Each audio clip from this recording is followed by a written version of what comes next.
Viver uma encarnação passada no momento presente certa manhã. Mais ou menos 1h30 depois de começar a meditação sentado, me reclinei. Coloquei alguns travesseiros embaixo dos joelhos para não adormecer muito depressa e assim fiquei entre a vigília e o sono. Quando deitei, repousei a atenção no lugar da glândula pineal em minha cabeça. Dessa vez, em vez de tentar fazer alguma coisa acontecer, apenas me entreguei, dizendo a mim mesmo: que seja. Ao que parece, foi a expressão mágica. Agora sei o que significa. Me rendi, saí do caminho, abri mão de qualquer desfecho específico e simplesmente me abri às possibilidades. Quando dei por mim, estava me vendo como um homem forte em uma região muito quente do mundo, em um lugar que parecia o que hoje chamamos de Grécia ou Turquia.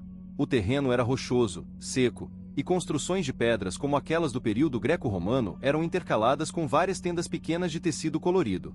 Eu vestia uma túnica de juta que me cobria dos ombros até o meio das coxas e tinha como cinto um cordão grosso amarrado à cintura. Usava sandálias de tiras até as panturrilhas, tinha uma cabeleira crespa e um corpo forte. Os ombros eram largos, e os braços e as pernas eram musculosos. Eu era filósofo e estudioso de longa data de algum movimento carismático. Eu era ao mesmo tempo o eu naquela experiência e o eu presente me observando naquele tempo e espaço específico. Minha consciência estava muito mais aguçada que o normal, eu estava superconsciente. Todos os sentidos estavam aumentados, e fiquei muito ciente de tudo. Senti o cheiro familiar do meu corpo e o sabor salgado da transpiração no rosto. Adorei o gosto. Senti-me enraizado na fisicalidade e força de meu corpo.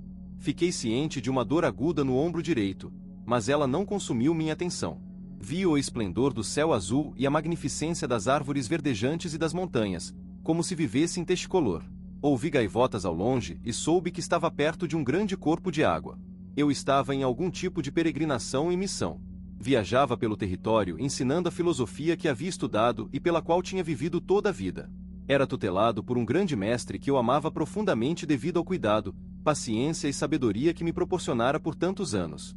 Agora era minha vez de ser iniciado e levar mensagem para mudar mentes e corações daquela cultura. Compreendi que a mensagem que eu espalhava contrariava as crenças daquele tempo e que o governo e as ordens religiosas se oporiam a mim. A principal mensagem da filosofia que eu estudava libertaria as pessoas de qualquer tipo de obrigação a algo ou alguém além de si mesmas. Também inspiraria os indivíduos a demonstrar um código de princípios que lhes garantiria uma vida mais rica e significativa.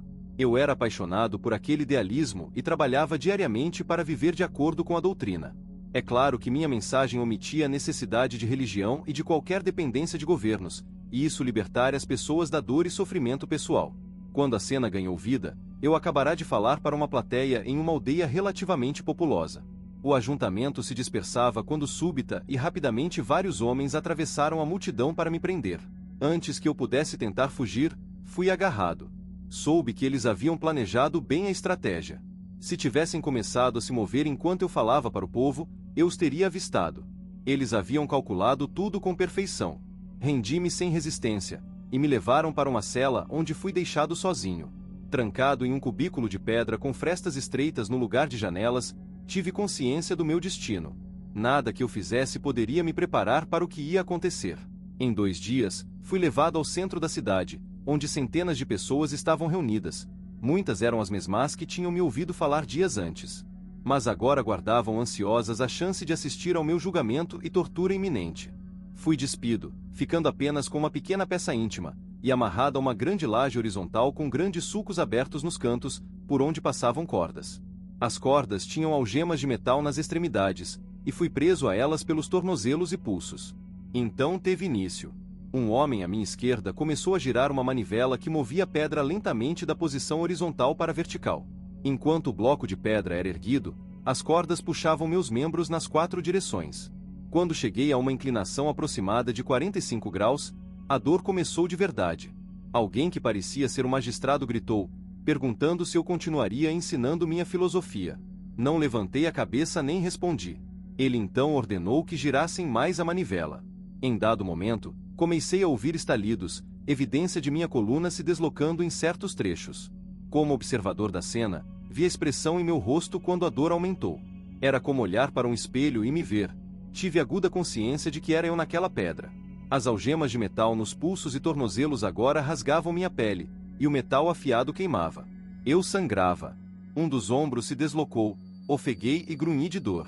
Meu corpo convulsionava e tremia, enquanto eu tentava resistir ao rasgar dos membros flexionando e contraindo os músculos. Relaxar seria insuportável. De repente, o juiz berrou de novo, perguntando se eu continuaria lecionando. Tive um pensamento. Vou concordar em parar de lecionar. Depois, quando me libertarem dessa demonstração pública de tortura, simplesmente recomeçarei. Raciocinei que essa era a resposta certa. Agradaria ao juiz, faria cessar a dor e minha morte, e me permitiria seguir com minha missão.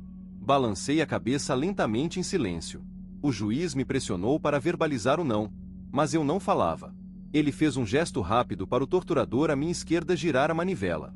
Olhei para o homem que acionava as engrenagens com a clara intenção de me machucar. Vi seu rosto e, quando nos encaramos, eu como observador reconheci instantaneamente aquela pessoa como alguém que fazia parte da minha vida atual como Joe Dispenza. A mesma pessoa em um corpo diferente.